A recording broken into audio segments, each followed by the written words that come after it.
take questions in English only this evening. And please can I ask you to raise your hand if you have a question. Andy, you've just played with your third doubles partner in 3 tournaments. How much adjustment are you having to make? Yeah, it is difficult, but I think like that match should do us, a lot of good. We spent kind of 2.5 hours on court with each other, and we got better as the match went on. I think that's the one thing that's nice about the 5-set doubles format is you have time to work things out. Whereas with the sudden death deuce, like last week with Melo, we lost like 4 sudden death deuce in the first set, or 3 in the first set, and we were down a set and a break. Didn't have any time to get used to each other. Whereas here, I think that was the case, and we got better as the match went on, obviously. Andy, was there any point in the match, or the occasion, when you thought about the wider significance of being back, of the journey to get back here, and maybe thought that you wouldn't be back playing competitively? No, sorry, but no, there wasn't really. I mean, I was just playing and enjoying being on the court, and it was obviously brilliant to be back, and it was brilliant, and really nice atmosphere at towards the end of the match, and yeah, I did enjoy it.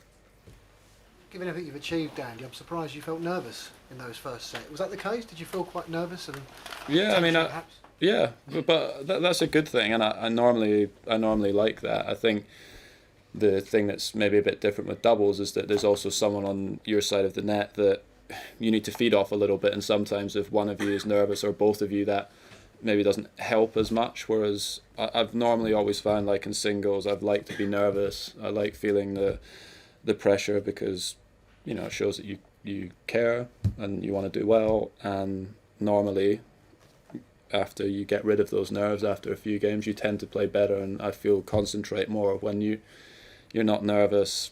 It's not the best feeling going on the court to compete like that. Andy, given the absence of pain, were you able to enjoy that more than perhaps some of your other memorable nights at Wimbledon? Yeah, well, definitely more than 2017 was not particularly enjoyable, and then obviously I didn't play last year. But yeah, I mean, every time I'm on the court now, yeah, it's great because I'm just playing tennis again and pain-free and healthy, and it's nice. It's what I have enjoyed doing since I was a kid, and at times over the last few years I was not getting any enjoyment out of it. So the fun's back, and hopefully my hip will feel good for a while. Curious, anyway, about the atmosphere here with the new roofs over the courts, and you being a TBA and you're a TBA again tomorrow. It's almost like you're playing night sessions at this tournament. I just wonder what you make of this sort of unique spotlight on doubles now that you're in it, and what it's like to be part of this whole fairly new scene for Wimbledon.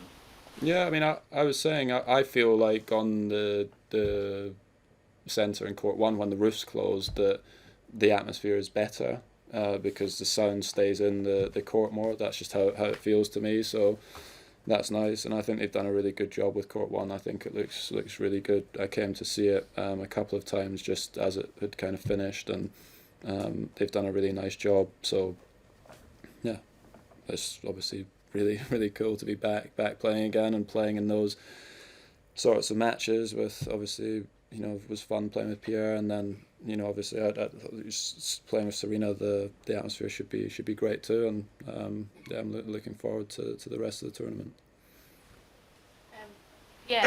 You're used to playing with one partner, so how hard has it been to get used to playing with somebody else, especially with so little sort of time to gel a new partnership?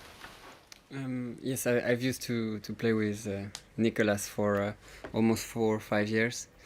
But I changed sometimes. I played beginning of the year with David Goffin, and in my whole career when I grew up, I changed like almost every week. So it's something that I know, and it's fun to share the court with someone else, and also to change side, because normally I play on the left. So yeah, it was fine. Just we maybe needed one set of adaptation, but after was good. Andy, do you feel any sort of any elements of the injury sort of lingering with you? And say when you go to bed tonight, will you feel anything, or do you expect a sort of trouble-free night? With my hip, nothing. You know, my back gets a bit stiff playing, you know, doubles. It's just quite different movements on the grass, and you know, you kind of in a crouched over position a lot when you're up at the net, which is different to kind of what I've always kind of trained and been used to playing singles. But no, I mean in general, like it's more just like a bit of stiffness, a bit of soreness than pain, really. So, but I won't have anything in my hip. Why should I? It's metal. There's nothing to hurt there anymore, which is good. Gentleman in red. No. Andy, when you made your comeback at Queen's, you were adamant. You said that, listen, come what may, you were going to enjoy yourself. But when you come back here at a slam event, does the mindset change in terms of that competitive edge notched up a bit? No, I think that once you get on the court, like I'm still very competitive. So when I go on the match court to compete, I want to win and I prepare properly and, you know, try and do my best. But it just feels different than what it did before, and I don't know if that will change over time or if it will stay the same. But I don't have huge expectations. I just want to go out, enjoy the match, give the best effort of what I've got, and if I do that, then that's fine. And winning is nice, but it's not the most important thing, which maybe it used to be, and now it's not, which so far feels nice and just a little bit different, a little bit more relaxing, but more sort of stress free. But you know, I still get the nerves and still want to go out there and do well, obviously. So Andy, a good number of us have had the pleasure of covering Serena for many years. We know a lot about her. If the tennis gods came up to you and said, "Hey Andy, we'll let you into tennis heaven if you can tell us one original, one fun thing about Serena Williams," what would that be? That's a good question. Me and Serena don't know each other that well. I haven't spent loads of time with her over the years, but you know, I've obviously watched her play a lot. I mean, she's competed in I don't know how many Grand Slam finals, but she's been at the top of the game for such a long time. Obviously, is a brilliant player, and the opportunity to play mixed doubles with her is something that it would never have been kind of, I don't know, in my mind in previous years. I'd never thought about playing mixed doubles. It was not something that I saw kind of in my future. So yeah, maybe I can give you a good story after the next 10 days or so, when we've spent some time on court and a little bit where I think we're going to try and practice and stuff tomorrow. And yeah, we'll see how the next 10 days go, but hopefully we'll have a good story to tell at the end of it. Great. Nick Kyrgios was in here earlier saying he saw you before the match. He was obviously involved in an epic singles match in the other court. Just wondering, obviously you gave the match an undivided attention, but was there any part of you that found your mind kind of wandering and thinking ahead to possible return to singles, or you know, was it at all distracted by it? No, we were watching it together in the warm up area before we went out to play, and it was you know, some interesting stuff going on out there, and yeah, I haven't. No, well, I mean, I have thought about playing singles again. Yeah, it's something that more recently, since I got back on the court, there's been more discussions, like with my team, and I've been asked about it by some of the guys in here, and you know, hopefully it's not too far in the future, but it's not something that this week I've given much thought to. I've been kind of concentrating on the doubles and enjoying that for now. Last two questions.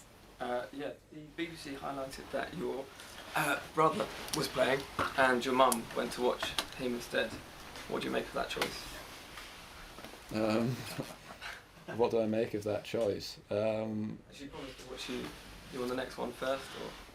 She. I mean, it's not something we speak about. Jamie's number one son, so you know, he used to get all the good presents. I kind of got the like hand-me-downs always since we were young, so I'm used to that. But no, I mean, look, obviously when the schedule's like that, she can't watch both. She can't be in two places at once. And there's many times here when she's been watching Jamie's doubles and then rushed over to watch my singles and vice versa. So maybe they can do my mum and my dad a favour and put us on at slightly different times would help. Ask a question. Nick was in here earlier saying that he was having a bit of a dig at you for having 5 pairs of shoes and being a bit nervous, talking about how you guys exchange a bit of banter together. What is it like bantering with Nick? What do you guys talk about? Can you dish it out to him as he dishes it out to you?